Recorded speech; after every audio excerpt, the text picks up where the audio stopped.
인촌 김성수. 아무런 일제 통치기를 민족의 계몽운동을 위해 평생을 살아온 사람으로 교육과 언론, 그리고 민족 자본가로서 그 시대 지성의 대표적 인물의 한 사람이다. 와세다 대학 정경학부를 졸업한 이후 동아일보사를 창립하였으며 중앙학원과 지금의 고려대학 전신인 보성전문학교를 세웠고, 경성방직과 호남에서의 경제적 기반을 바탕으로 끊임없이 민족의 의지를 일깨우는 데 헌신해온 선각자이다. 지금 그가 백야 김좌진의 가족을 위해 도움을 줄 것을 다짐해주고 있는 것이다. 신간회. 일제 치하에서 3.1운동과 60만세 사건을 잇는 거국적인 민족운동이다. 1927년 2월 15일 민족주의자와 사회주의자의 좌우 합작으로 YMCA에서 창립총회를 연 이 모임은 조선일보 부사장 신서구를 발기인으로 하여 회장에는 당시 조선일보 사장이었던 월남 이상제, 부회장에는 홍명희와 천도교 쪽의 권동진이 맡았다. 이외에도 훗날 동아일보 사장이 되는 송진우, 건국부의 대법원장이 되는 김병로, 그리고 조병옥 등과 허헌, 김준현, 백관수, 이갑성, 이승훈, 한위건, 최원순과 만예 한용운 등 35명의 간사로서 그 출발을 보았다. 회장인 월남 이상제가 창립 한 달 만에 세상을 뜨는 불운을 겪으면서도 신강회는 많은 민족의 문제에 앞장을 서고 투쟁하였는데, 1931년 해산할 무렵에는 국내외의 143개의 지회와 무려 3만 명의 회원을 확보하고 있었다. 따라서 긴장한 총독부는 이들의 노골적인 민족화 운동에 극심한 불안을 느끼며 감시와 핍박의 족쇄를 늦추지 않았다. 김좌진. 김두한의 친부이다. 본관은 안동이고 자는 명여, 호는 백야이다.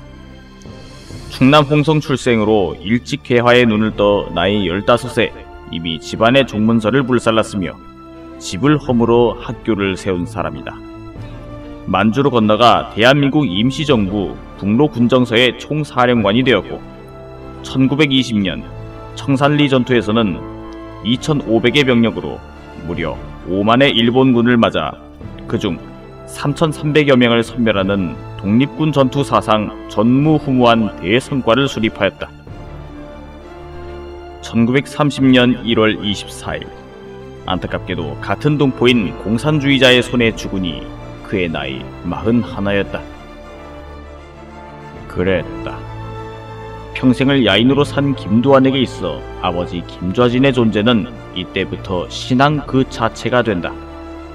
그는 평생 아버지처럼 살고자 했고 또 실제로 그렇게 살아왔다고 자부했다. 그러나 이때까지만 해도 당시 어렸던 김두한은 김좌진이 일본인에게 죽은 것으로만 알고 있었다. 복잡한 민족 진영의 알력에 대해 원노인은 설명을 해주지 못했던 것이다. 아무튼 그 때문에 김두한은 누구보다도 일본에 대해 크나큰 적개심을 갖고 살아가게 된다. 또 신문사의 현판이 바뀌어지고 있다. 조선중앙일보. 당시 최동열이 몸담고 있었던 신문사는 거듭되는 경영난으로 인하여 시대일보에서 중외일보로 다시 중앙일보로 제호를 바꾸면서 그 명맥을 이어오다가 1933년 3월 이때 다시 조선중앙일보로 그 이름을 바꾸었다. 그리고 초대 사장으로 해방 전후에 크게 활약하는 민족운동가 여운형을 맞아들였다. 그러나 이 신문 또한 3년 후인 1936년 일장기 말소 사건으로 강제 폐간되어 버린다. 김좌진의 본처 오씨. 그녀는 지금 북만주 산시역전에서 암살당한 남편 김좌진 장군의 유해를 수습해 조선으로 돌아오고 있는 중이다. 김두한의 딸인 김을동의 증언에 의하면 김좌진이 죽은 지 5년 후 당시 조선에 와있던 오씨가 다시 중국으로 건너가 밤중에 남편의 유해를 수습하여 광주리에 담아 국내로 들여왔다고 한다. 이 얼마나 담이 큰 여인인가. 지금 충남 보령시 청수면 재정리에 있는 김좌진 장군의 묘는 그렇게 해서 세워진 것이란다.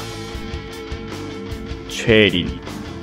3.1운동 때 민족대표 33인 중에 한 사람으로 독립선언서에 서명했던 사람이다.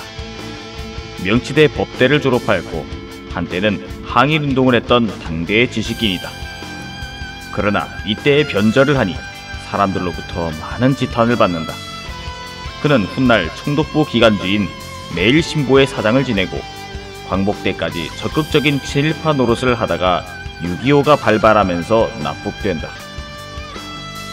단재 신채호 민족사관을 수립하여 한국 근대사학의 기초를 확립한 역사가이자 독립운동가이다.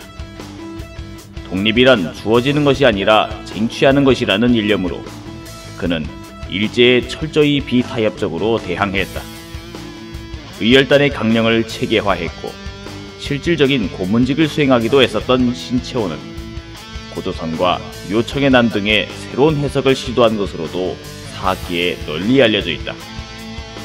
그러나 항일 잡지인 탈원의 자금 조달차 타이완으로 가던 중 지룽항에서 체포되어 10년형을 선고받고 위순 감옥에서 복역하던 중 1936년 이때에 이르러 안타깝게 옥사하고 말았다. 동아일보의 일장기 말살 사건 1936년 8월 25일에 있었던 일로 김도한이 종로통의 건달 세계로 진입했던 바로 그 무렵에 있었던 큰 사건이다. 동아일보는 같은 해 8월 9일 베를린 올림픽 마라톤에서 우승한 송기정 선수의 기록 필름을 입수, 그 사진에서 일장기를 지우고 신문에 게재함으로써 민족의식을 고취시키려 시도했다. 그 일로 당시 사회부장 현진건, 사진부장 신낙균, 그리고 사진을 수정한 이상범 화가들이 체포되었고 곧이어 동아일보는 발간 이래 4번째로 무기정간을 당한다. 그랬다.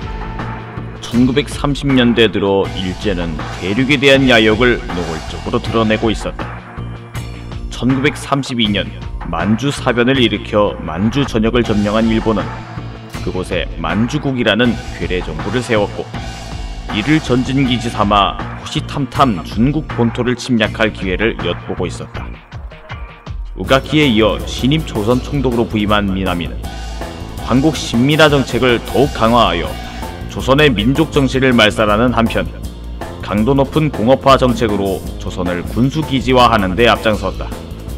일제는 겉으로는 조선을 발전시키기 위한 개발이며 공업화라고 명분을 내세웠지만 실제로는 대륙 침략을 위한 군수기지 그 이상도 그 이하도 아니었던 것이다. 조선중앙일보, 조선일보, 동아일보와 더불어 당시 3대 민족지로 일컬어지던 신문사였다. 조선일보는 광산업에서 큰 돈을 번 갑부 방응모가 있어서 그 재정에 염려가 없었고 동아일보 또한 호남 갑부이며 경성방직의 주인이기도 했던 인촌 김성수가 있어 그 운영에 별다른 영향을 받지 않았던 것에 비해 조선중앙일보는 상대적으로 그 재정이 허약했다. 그리하여 손기정 선수의 일장기 말살 사건에 연루되어 정간을 받으면서부터 급격히 휘청거리다가 이렇게 문을 닫게 된 것이다.